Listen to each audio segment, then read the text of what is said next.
Hey guys, it's Cyze.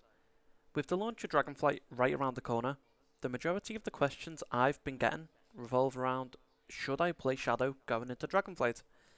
Whilst I refuse to tell anybody what to play, I thought I'd put together a short video just with an overview of what Shadow has to offer alongside the main changes for the spec, some opinionated pieces as well as the strengths and weaknesses of the spec overall. I won't be commenting on PvP as I don't play it enough to confidently talk about it, but with that, let's get into the video. So, Dragonflight mainly changed how Shadow Priest was played in regards to dropping Searing Nightmare for more of a dot oriented build again. It is not what most people would consider the original dot build, which was the main strength of a Shadow Priest, where it was multi target spread cleave. You would have all your dots up and your ghosts going into all those targets as well. Alongside changing how it's played, we are a lot more utility based. So a lot of the utility we've had in past expansions has been front loaded into the class tree. We have Halo back, Divine Star. We have Vampiric Embrace doing a lot more healing. You know, Power Infusion massively adds on to Shadow's viabilities and raids and Mythic Plus. But I do think, whilst PI is a massive part of the Shadow Priest class fantasy and the gameplay, I think everything's been covered. It's extremely important, but it's such a big topic and it's been so widely covered, I don't think it needs me to comment on it anymore. So I'll leave that. However, when I say dot damage is back, you know, a lot of people enjoyed dot classes. So you have Shadow Priest and Affliction Warlocks, which were the main dot classes. Shadowlands moved away from that, and quite a few people were frustrated. And it is the typical build and spend style of gameplay. So you've got all your dots up, you're adding in with your Mind Blast, your Mind Spike, your Mind Flays, and you're spending through Devouring Plague or Mind Seer. It's a big difference, the spec and the damage output from single target to AoE. So in a single target encounter, we're seeing a lot more Devouring Plague damage. We're using Mind Spike to buff our Mind Blast. We have Mind Flay Insanity to deal with. Mind Bender's doing a lot of damage as well. There's a lot going into the single target build. And vice versa with the AoE spec. We have all our dots doing decent damage again. We have Mind Seer at the entire top of the damage breakdown due to the procs you get, you know, how much damage it's doing based on how many targets are in the pack or even in a raid environment. For example, I'll throw up a picture now of the council style fight in Vault of the Incarnates, and you can just see the damage breakdown. It's dot, dot, dot, and Mind Seer right there at the top. Of course, subject to change with the tuning, but it's fun to see Shadow doing these numbers, you know, and the fact that it is still spread damage. You've still got your dots doing a lot of damage, they're generating your insanity. Of course, we've lost the critical strike with the double apparitions, but it's not the end of the world. So, the numbers look good. Damage numbers look good. Shadow doesn't have an issue with damage. I've had a lot of people talking to me saying, you know, in Shadowlands, Searing Nightmare made them not want to engage in Mythic Plus at all. It's the complete opposite for me in Dragonflight. I enjoy Mythic Plus, I enjoy the numbers, I enjoy the style of AoE. So, it's quite controversial. Some people enjoy Searing Nightmare, some people didn't. But of course, we still aim towards having the dots style of gameplay. The majority of the community that I've spoke with has, you know, teetered towards wanting that more than the Searing Nightmare change. Understandably, your spender should be the most hard-hitting ability. However, Mind Seer isn't necessarily exciting to press. It's exciting when you get a Mind Devourer proc and you know that you can do the back-to-back. However, it's a big part of your rotation. It's a big part of how Shadow is now, and it's a big part of Shadow identity, especially now that Screams of the Void is working properly, and it increases the tick rate of your dots. So, going forward, I personally thought that Blizzard would look to replace Mind Flay with Mind Spike. I did initially expect that to be the case. However, if they did it now, and it looks highly unlikely, they would have to readjust Mind Flay Insanity to work with replacing Mind Spike. So, whilst Blizzard have said they're done with class tuning and Blizzard said they're done with class changes, I do see a future in where they tinker around with it and they give it another little look, but I don't want to put my hopes up on that. So, just moving on from that, I think the rotation is a little similar to Shadowlands, so any muscle memory that you might have had hasn't really been lost. You can carry it over. The talent tree has a lot of variation and room for future tuning patches, which will again give us a solid choice in how we want to play the spec. The class fantasy for the majority of players is a big part as well, and it's there in the form of the idols of the old gods, Idol of N'Zoth, Idol of Yogg-Saron, Idol of Yshiraj, and Idol of N'Zoth. If you enjoy the gameplay in the pre-patch, you'll be just fine in Dragonflight. Just realise that your Covenant ability will be gone, you'll have way less haste, the rotation may feel slower, but when you hit level 70 again, and you're getting that gear in, it'll go back to feeling the same. So a lot of the feedback that I've personally had is that keys on the pre-patch right now feel fun. You got high level of haste, Shadow always scales well at the end of an expansion, and when we get to those haste levels again, the class will feel fun again. So, just to talk about some strengths of the class as well. So, in my opinion, some of the strengths are we now have instant AoE damage in the form of Shadow Crash and Void Eruption. We have increased self and group healing through Devouring Plague doing a lot of self healing and Vampiric Embrace. We have a lot of rage utility.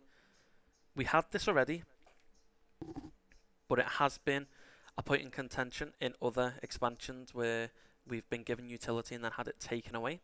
You know, Vampiric Embrace hasn't always done the level of healing that it's doing now. It's been tuned up and down. We have really good defensive abilities, actually.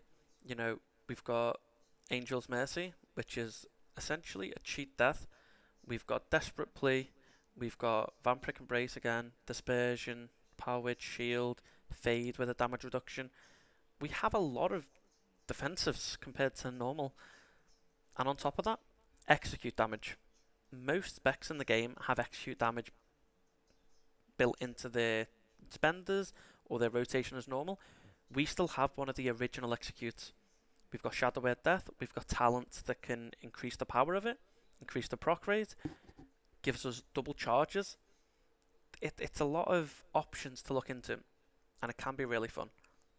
Finally, we have a lot of priority target damage.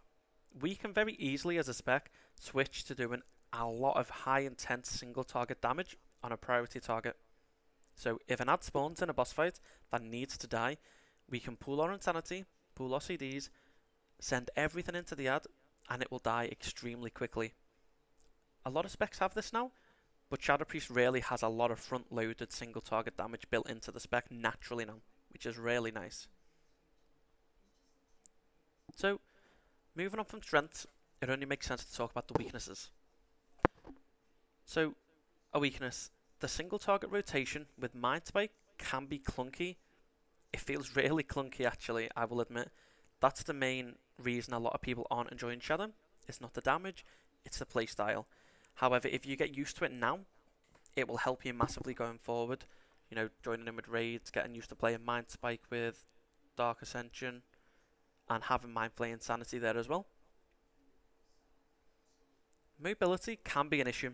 It can be quite lacking without the right talent. Of course, you can talent into them in the class tree, and a lot of the time you will. But at the same time, it's weird to have to spec into them when a lot of classes have it naturally. Especially now when you look at Evoker having the Glide and Demon Hunters, you know, Monks having Roll. Of course, they've got a talent into it now, but their talents enhance these abilities, whereas Shadow Priest just has to actively pick them. Of course, we have access to Body and Soul. We've got Feathers. You know, we've got Life Grip again. It's really nice, but it is a weakness in the fact that you've got to spend talent points on them. And the talent tree layout is confusing. It's hard to understand why Blizzard thought that it was okay to have single target nodes before an AoE capstone. So for example, you have Idol of N'Zoth in the bottom right, when it's hiding behind Insidious Ire, which is a single target talent. So essentially, you're being forced to sink 2 points into a single target talent to reach an AoE capstone. Again, just a weakness. Maybe it'll change. Maybe they'll rejig the talent tree. We'll have to wait and see. It's completely up to Blizzard. So, some final thoughts. Of course, all of this is subjective. You need to make your own decision. I just hope some of the points I've covered in this video help you all to make your own conclusions, or at the very least give you something to think about. Shadow is and will continue to be the heart of WoW for many people, and some people have made this spec all the way from 2004. It has that much meaning to some of the community. And I do want to address as well, the community hasn't helped the case. Whilst there is a small portion of people giving actual feedback to the devs and communicating with them through forums, reports on beta, that part is amazing. That part I love about the community. But the large majority have been swayed by the overwhelmingly negative community. The doom and gloom, as it was labelled, has unfortunately affected a good deal of the people and has actively caused them to move away from this amazing spec. And it frustrates me more than anything. The lack of tuning or communication from the dev team doesn't frustrate me more than the community's reaction. Honestly, it's one of the main things that I talk about a lot because it actually gets to me. It's an amazing spec. And when I see new people asking how the spec is and they're immediately met with negativity and, reading on a Discord post, the class is dog, don't bother playing it, it's never going to be good, Blizzard just hate it. It's not the kind of thing we should be advocating for. And I think that's why I started this whole channel and community in the first place. It's not just to educate people on Shadow Priest, but it's to let people know, and especially new people know, that if this is the aesthetic that they like, and some people just click with the class. I clicked with Shadow, and I've loved it ever since. Regardless of the changes, you have opinions, but I've still played it through and through. I want people to know that it is viable. It is still enjoyable to play, no matter what content you're doing. Anyway, that's my little video on how you should go about it, go about thinking of the community perception. And I do think with Dragonflight, the community perception of Shadow always being bad will be swayed in a different light. That's my hope. But I hope you enjoyed the video, and ultimately, I hope you make the decision that enables you to enjoy the game the most. That for me is the biggest thing. I think everybody should have the ability to make a decision to enjoy the game. It's a subscription-based game. You pay for the game. You should be able to enjoy it. So, with that, guys, that's my 2 cents. I hope it cleared up some of my reasonings as to why I'm playing Shadow. And hopefully, it's given you some points to think about. Encouraging you to think about what you should be playing going into Dragonflight. And I hope to see more of you guys opening your heart up to Shadow. Thank you so much for watching. Make sure to like, comment and subscribe. I love reading people's comments and having discussions with people. My Discord link will be down below, alongside my Twitch link. I do stream most nights, and especially going into Dragonflight, I'm going to be streaming consistently pretty much every night. But with that, guys, thank you again. Your support means a lot, and take care.